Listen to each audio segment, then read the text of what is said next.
الله أكبر الله أكبر.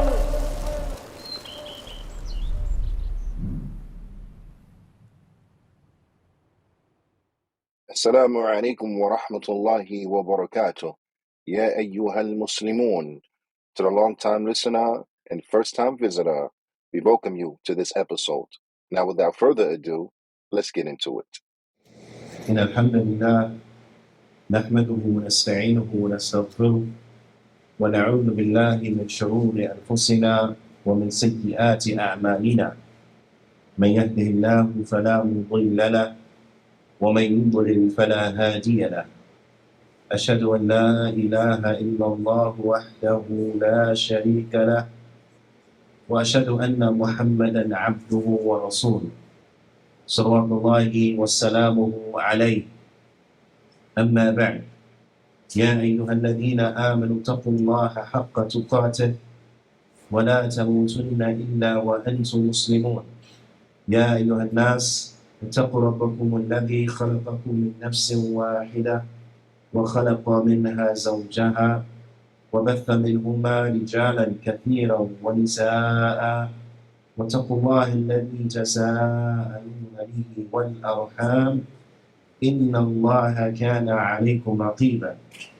يا أيها الذين آمنوا اتقوا الله وقولوا قولا سديدا يصلح لكم أعمالكم ويغفر لكم ذنوبكم ومن يطع الله ورسوله فقد فاز فوزا عظيما. أما بعد، فإن أصدق الحديث كتاب الله وأحسن الهدي هدي محمد صلى الله عليه وسلم وشر الأمور محدثاتها وكل محدثة بدعة وكل بدعة ضلالة وكل ضلالة في النار.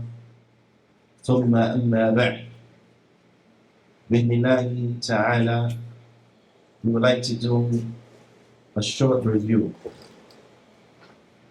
and we'd like to re-go over that which was discussed in the last class. And that is that we're still speaking about and still going over the hadith of Jibreel alayhi salatu wasalam. This hadith is a hadith that is tremendous, and we learn from it many benefits, and we take from it many lessons. As Jibreel alayhi salatu wasalam, he came in this narration to teach us our religion by asking the Prophet sallallahu alaihi wasallam a series of questions. So there's much benefit, there are many fruits and lessons that we learn from this hadith. From those fruits and from those benefits that we learn from this hadith is that Iman is not just one thing, meaning that the Muslims will have and be on various levels and degrees with regards to their Iman. That there's some Muslims who will have stronger Iman than other Muslims and the like. And this is something that we learn from this hadith. And this is clearly illustrated when speaking about ihsan, that level from the levels of Islam, that level from the levels of the deen, ihsan. Jibreel alayhi salatu wassalam, he asked the Prophet sallallahu alayhi wasallam, فَاخْبِرْنِي عَنِ الْإِحْسَانِ, inform me about ihsan. To which the Prophet sallallahu alayhi wasallam, he said, أَن تَعْبُدُ اللَّهَ كَأَنَّكَ تَرَاهُ فَإِن لَمْ تَكُنْ تَرَاهُ فَإِنَّهُ يَرَاهُ. He says, to worship Allah as if you see Him. And if you do not see Him, then know for surety, no doubt He sees you. To worship Allah as if you see Him, and if you do not see Him, then for surety He sees you. In this, we find two levels for ihsan. We find in this two levels for ihsan. The first, أن تعبد الله كأنك تراه, that you worship Allah as if you see Him. This is one level. The second level is mentioned in the next sentence, فَإِن لَمْ تَكُنْ تَرَاهُ فَإِنَّهُ يَرَاكَ. And if you do not see him, then verily he sees you. Now, so we have two levels. And both of these levels are great. Both of these levels are high levels of Iman. But one is superior to the other. One is greater than the other. And that is, the first one, أَن تَعْبُدُ اللَّهَ كَأَنَّكَ تَرَاهُ. This is of a level that is higher. This is the highest. This is the goal of what the believer, he wants to achieve. He wants to achieve that Iman, that yaqeen, that faith, that strength, that certainty, that certainty of faith, so that he worships Allah as if he sees him. This is the highest level. As our brother Jazakallahu Khairan a few weeks back, he asked, what is the highest level a believer could reach in the dunya? Then this would be it. Worshipping Allah as if you see him. And then also what is a great level, as we're going to review, as we took in the last class, is as follows. وَبَعْدَهَا مَرْتَبَةٌ. And after it, meaning the level that we just mentioned, تَعْبُدُ اللَّهَ كَأَنَّكَ تَرَاهُ. That you worship Allah as if you see him. وَبَعْدَهَا مَرْتَبَةٌ. قال فيها صلى الله عليه وسلم فإن لم تكن تراه يعني لم تصل إلى هذه الدرجة من اليقين فإنه يراك. He says, and after this level, meaning he, the Fadilat al-Shaykh al-Allama Shaykh Saleh al-Fawzan, Hafidhullah Ta'ala, he says, and after this level, the Prophet sallallahu alaihi wasallam, he said, after what we just mentioned, meaning the Prophet sallallahu alaihi wasallam, he said, with regards to the next level, and if you do not see him, meaning that if you have not reached this level of faith, if you not reached this level of certainty, you have not reached this level of the strength of your Iman, that you're worshiping Allah as if you see him, فَإِنَّهُ يَرَاكَ. Then verily he sees you. Then verily he sees you. He says, أي تؤمن بإطلاع الله عليك. He said, then this means that you believe that Allah subhanahu wa ta'ala is watching. You believe that Allah subhanahu wa ta'ala is all aware of what you're doing. That Allah subhanahu wa ta'ala, he sees you. Allah subhanahu wa ta'ala, he hears you. Allah subhanahu wa ta'ala is watching you. Allah subhanahu wa ta'ala, he's informed of what you're doing. So on and so forth. Na'am. And this is the level that is called al-muraqabah. Al-muraqabah. Na'am. Whereas the first level is called al-mushahada. Al-mushahada. Na'am. So you have al-muraqabah wal-mushahada. So remember now, we mentioned to you that one of these levels is greater than the other one. Right? Which level is the highest? Which one? One brother says muraqabah is the highest. Which one? No, but one is higher than the other. Which one is higher than the other? كأنك تراه. طيب. نعم. The brother explained it. Jazakallahu khairan. That is to what? To worship Allah as if you see him. This is the highest one. Which one is this? Which one is this called? One says muraqabah, one says mushahada. Which one? نعم. كأنك تراه أي مشاهدة. As if you see him, meaning the mushahada. Nah, this is mushahada. And the next one is what?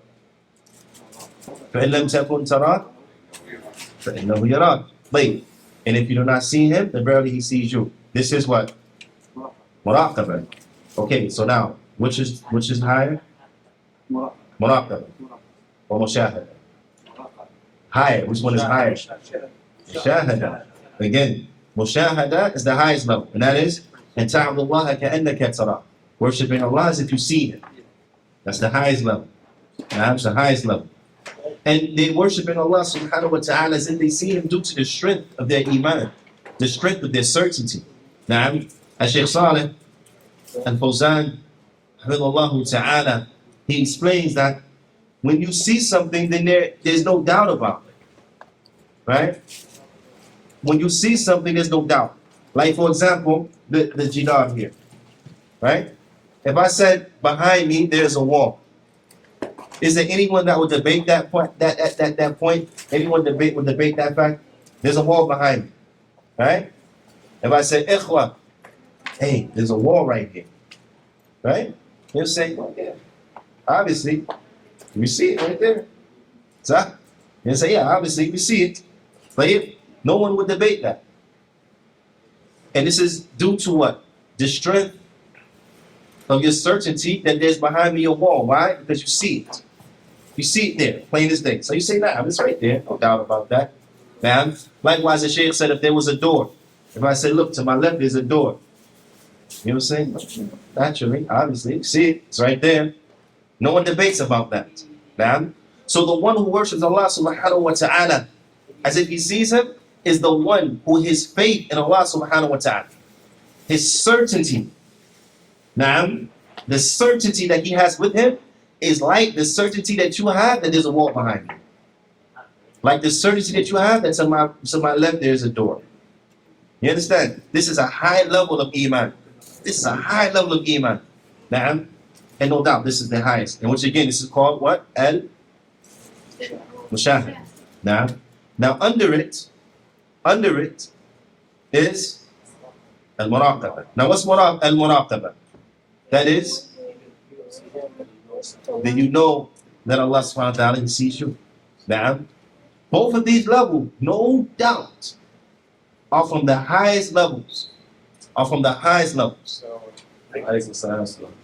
I don't want you to think that Al-Muraqabah is like a low level. La, Al-Muraqabah is a very high level.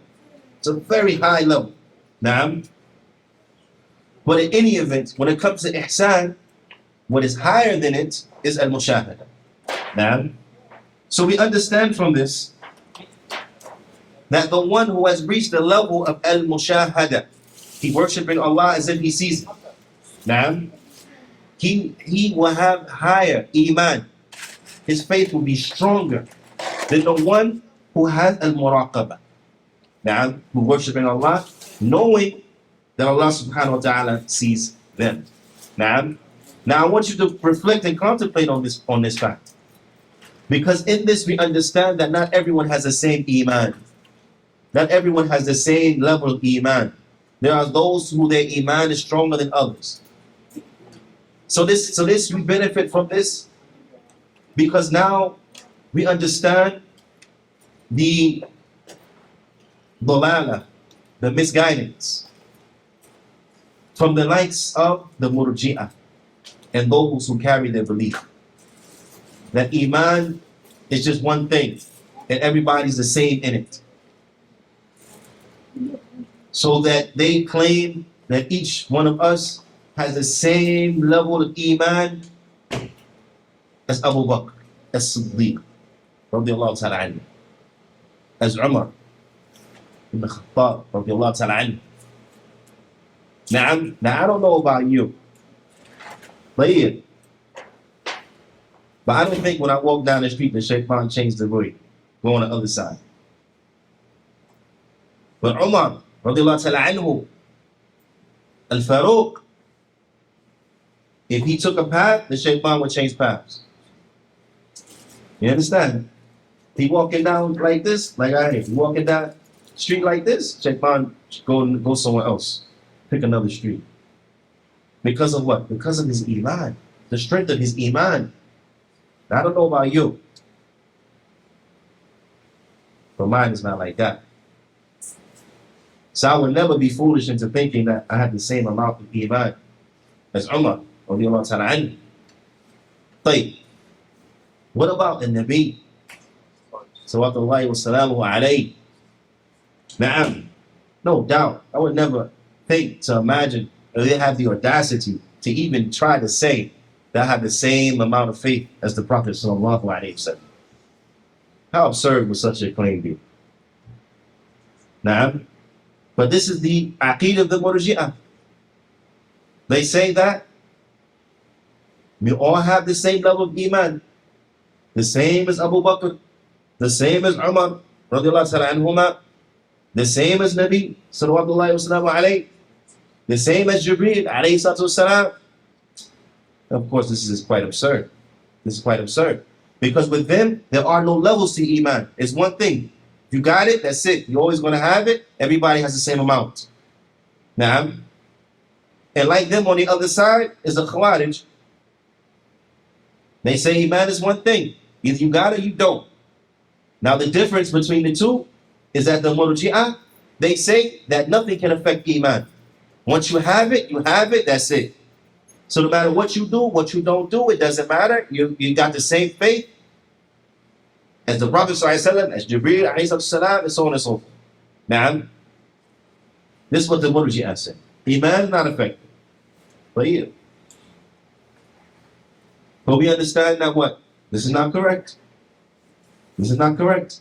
The Iman, it raises and it goes down. It increases and it decreases. Now, as the Prophet ﷺ, he said in a hadith collected by Al-Bukhari, rahimahullah ta'ala, سباب المسلم فسوق وقتاله كفر. طيب. So if one makes up on a Muslim, he verbally abuses a Muslim, then the Prophet ﷺ, he said this is what? Fusuq. It takes his iman and it decreases it. You understand? Now this is just being verbally abusive. Being verbally abusive, it will affect his iman by what? Decreasing it. And this is what one of the great, the Imam, he explained when someone came to him and they say that the Murji'ah, they say that iman is not affected. Iman is not affected by sin, what the Murji'ah say. Ma'am. So he quoted this hadith. He said, the Prophet ﷺ, he said, cursing a Muslim, verbally abusing a Muslim, this is fusuq. And killing him is kufr. This was enough as a dalil. So we understand from this what? That one, iman is not one thing. It's not just one thing. That it's of levels. That sins decrease these levels. And it has an effect on the iman. These are some of the benefits we learn from this hadith. So everyone has a pen, you want to write these down. One, we learn that what?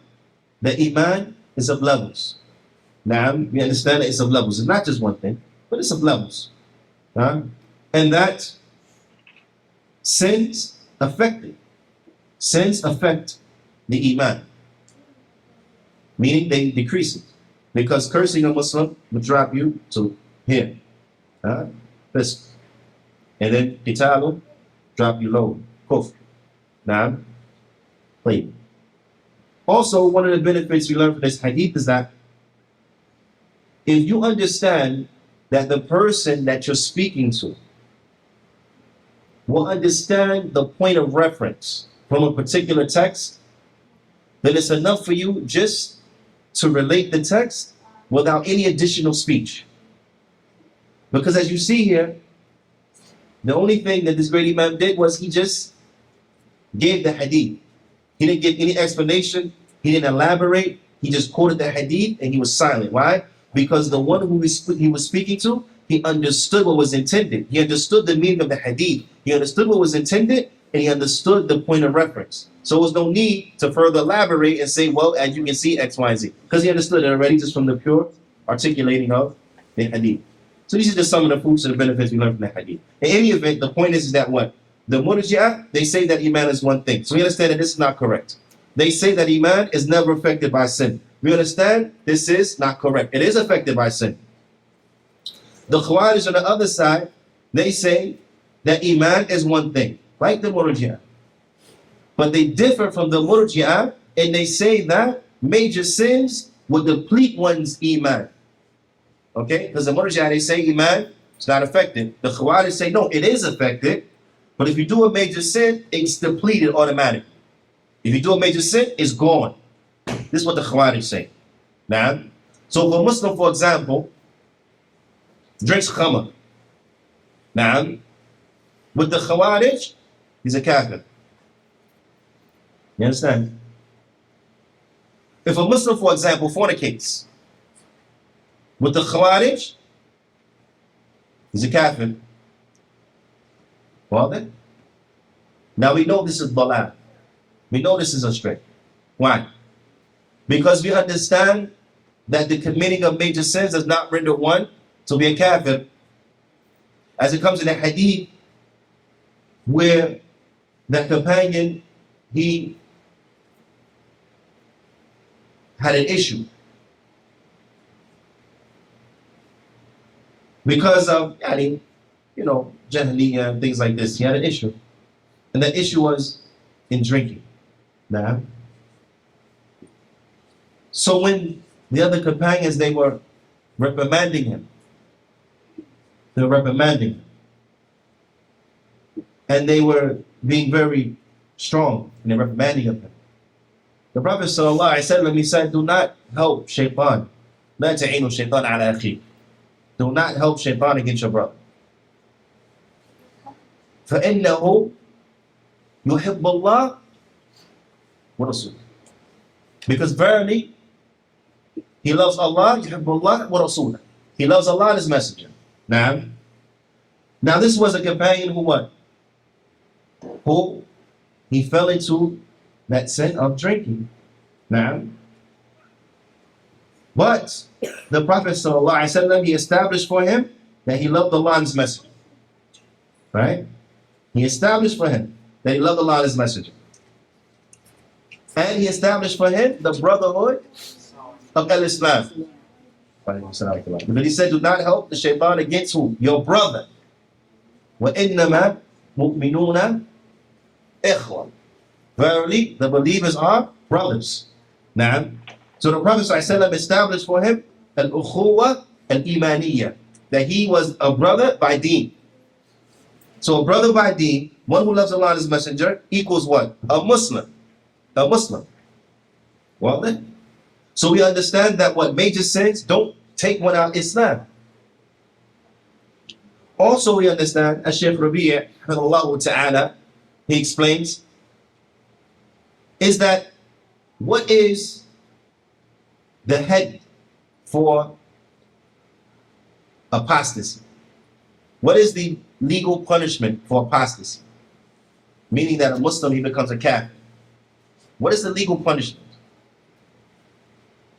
No, the legal for apostasy. Cuts. No, not bad. Cuts. Death. Nah. The legal punishment for apostasy is death. Well then, and you should follow me now. Okay, so if a Muslim becomes a kafir, a Muslim becomes a kafir, now, then the legal punishment is death. Well then, wait. The Khawarij say major sins make you a kafir. You understand that? This is not correct when you examine the following. We know it's not correct, but also what adds to that, it shows that it's not correct, is when you examine the following. Is that if a Muslim who was never married before, okay, they fornicate, what's the punishment? He's whipped, right? He's whipped, he's lashed. Like, what if he was previously married? Then he's stoned. What about the one who steals? Then the hand is cut. Okay? Now, these major sins made a person a kafir. Then why would you whip them and why would you cut their hand? When the punishment for kufr is death. So if there's whipping, if there's a cutting of the hand and no death, it's because what? Because they're not a kafir. You understand?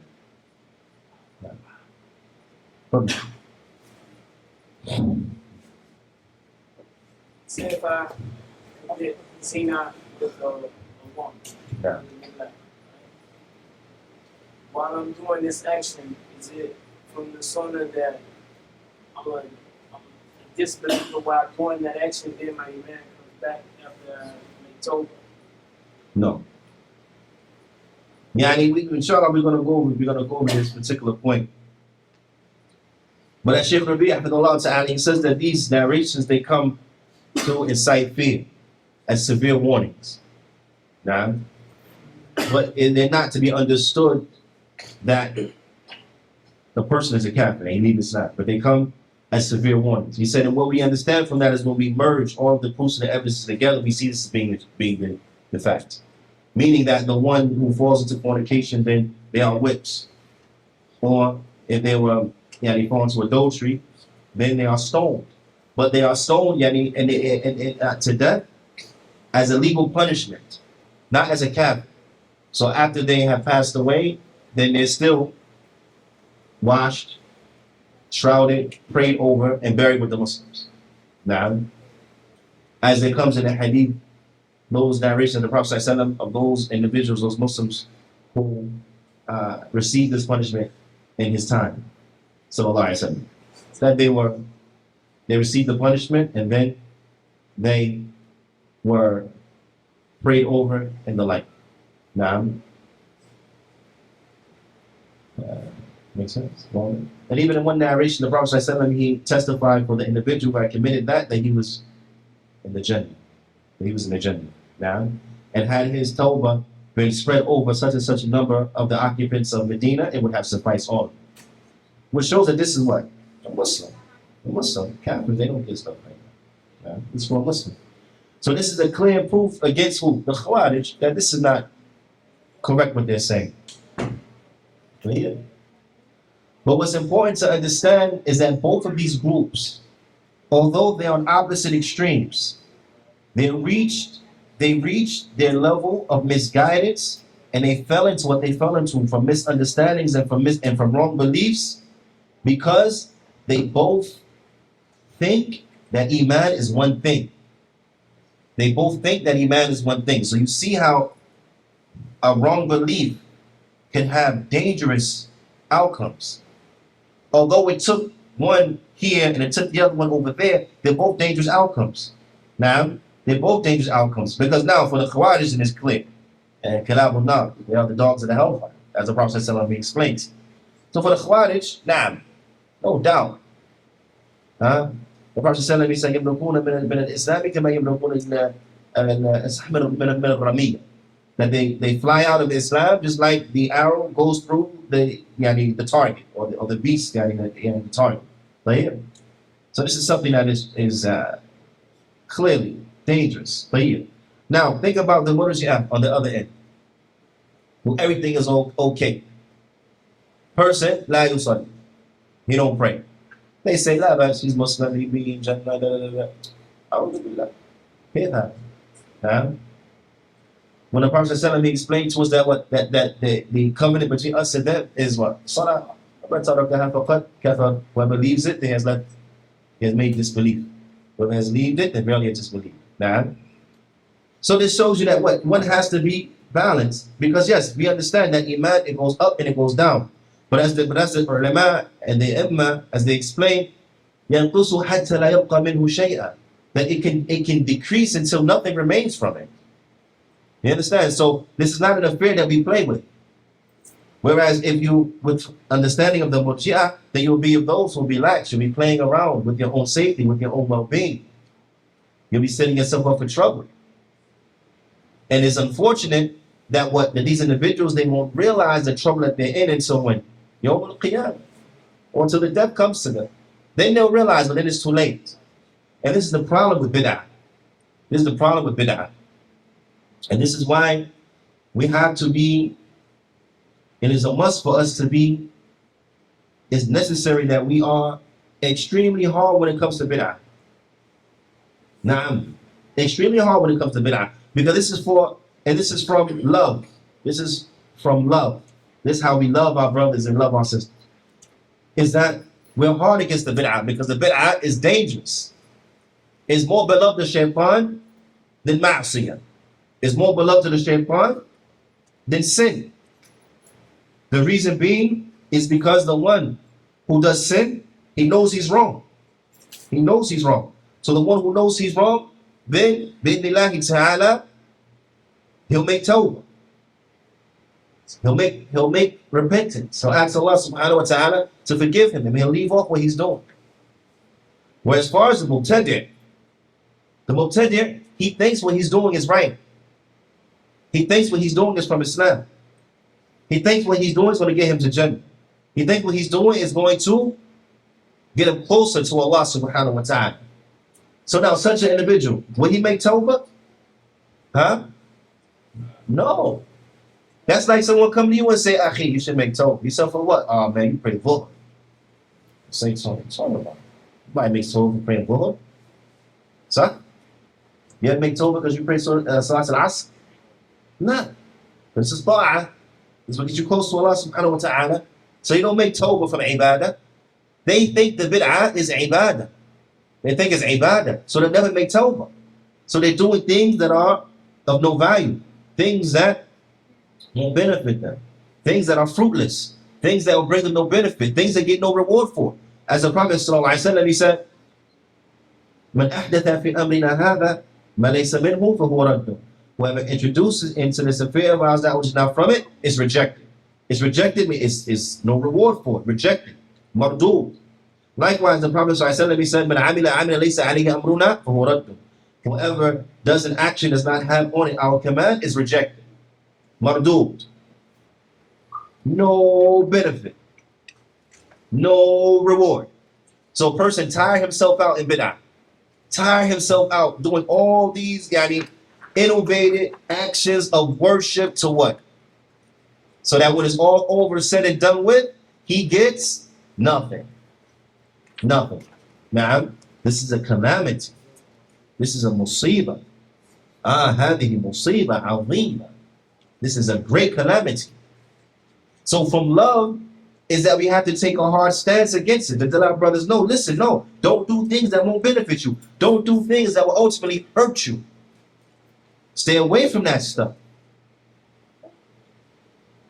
And run, cling, latch on, cling on, bite on with your humility to the Sunnah of the Prophet sallallahu alaihi wasallam. Now, if we want to be successful, this is a must. We have to take this. We have to help our brothers and our sisters. And before that, we have to help ourselves. So we have to take a strong stance against the bid'ah. And does bid'ah have legs? Does bid'ah walk? Huh? Did bid'ah ever walk up to somebody and say, hey, let me jump inside your heart? Does it happen like that? Huh? Nah. But bid'ah is carried by who? By the mubtadi'un. It is carried by the innovators. This is why we're harsh to the innovators. For their benefit, bi'idhnillahi ta'ala, they'll benefit by saying to themselves, well, what happened? Maybe they'll reflect. Maybe they'll reconsider. Now, maybe they'll say, well, maybe what I'm doing is not right. Because sometimes people don't think about it. This is what they taught, what they heard, so on and so forth, what they read in an innovative book that should be burned and the like. So they'll come and they'll think, well, I think it's right. And then they won't think it beyond that. They won't have no recollection beyond it. They say, I read it, so it should be okay. You know, some people think that. They think everything is written is okay. Everything in final line is good. Now, so maybe they don't know. But maybe when they see that behavior, when they come in and try to sit down, they want to talk to you about Sayyid Qutb, want to talk to you about Tabligh, want to talk to you about Khawarij, Bin Laden, whatever, and you get up and you leave, you say, I'm not going to sit with you. Well, just come eat something. I'm not going to eat with you. Well, just come, shop shay. Shop shay. I'm not going to drink shay with you. I'm not going to drink no tea with you. Maybe he'll think, why? He said, no, I'll sit with the enemy. Maybe it'll be a reminder for him. He said, wait, hold on. Enemy. Thoughts want to say. Maybe they don't. Maybe it'll be a good opportunity for him. Now, and then no doubt it'll be a good opportunity for you. So that nothing that they will say will fall into your heart, will creep into your heart, will affect you. So it's out of love. It's out of love for your brother that you would interact with him in such a manner, and it's out of love for yourself. Now, out of love for yourself. So we have to make these things clear. And don't be like those who think that, oh, talking about Aqidah separates the people. Because you have masajid like that. They build the masajid, and then they make an agreement amongst themselves. We're not going to talk about anything, that may separate people in here. So we want to talk about Aqidah. We don't want to talk about fiqh.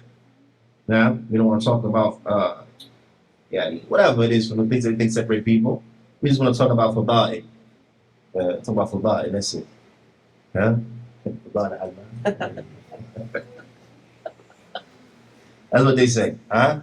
Because they say, oh, you talk about Aqidah, it's separate. How Aqidah separate people? Aqidah bringing people together. Huh? Aqidah, it brings the people together. But yeah. Because if we come together, we have to come together upon what? Upon the haqq. وَاعْتَصِمُوا بِحَبْلِ اللَّهِ جَمِيعًا وَلَا تَفَرَّقُوا. Hold all of you together to rope of Allah and do not separate. But yeah. Qur'an, Hablullah, Qur'an, Sunnah, Jama'ah. This is the Habl of Allah subhanahu wa ta'ala, the haqq. So we have to come together upon the truth. Now, we have to come together upon the truth. But yeah. As far as those people say, no, Aqidah will separate. No, Aqidah will not separate the people. Aqidah is the only way to gather the people. Tawheed is the only way to gather the people. Manhaj is the only way to gather the people. Now, this is the reality. Now, so it's important that we discuss these things and we go over these issues so that we can benefit ourselves first and foremost, and so that we may, bi'idhnillahi ta'ala, help to be a benefit to others, to help others. And so that we can build a community upon benefit, not a community upon foolishness, not a community upon things that are straight, not a community upon innovative practices, but a community upon the Sunnah, a community that is beneficial, benefiting us and benefiting those who we benefit. Na'am. This is what is important. And it's a must that we take this stance. Na'am. And that we make it clear. Because the da'wah, it has to be clear. Well, it has to be. Na'am. It's not sufficient. Because some people come and they say, just say the truth. That's it. Just say the truth and the people figure everything else out. You don't have to name people who's bad. Just say the truth. Huh? What are you saying now? This is not sufficient. You have to explain the truth. You have to explain what's false. This is what you do, and you do not do this. Now, this was the da'wah of the Prophet. So I said, look, he just didn't come to the people and say la ilaha illallah. Huh? He just didn't come to the people and say la ilaha illallah, believe in Allah, worship Allah. No. But he also went to them and he said, وَلَا تُشْرِكُوا فِيهِ شَيْئًا. And do not make shirk. Do not commit shirk. Do not pray to the idols. Do not make dua to the idols. Right? He made it clear to the people. Worship Allah, don't make shirk. So, the Prophet ﷺ made it clear. عليكم بسنتي وسنة الخلفاء الراشدين المهديين من بعدي. Wajib upon you is my sunnah.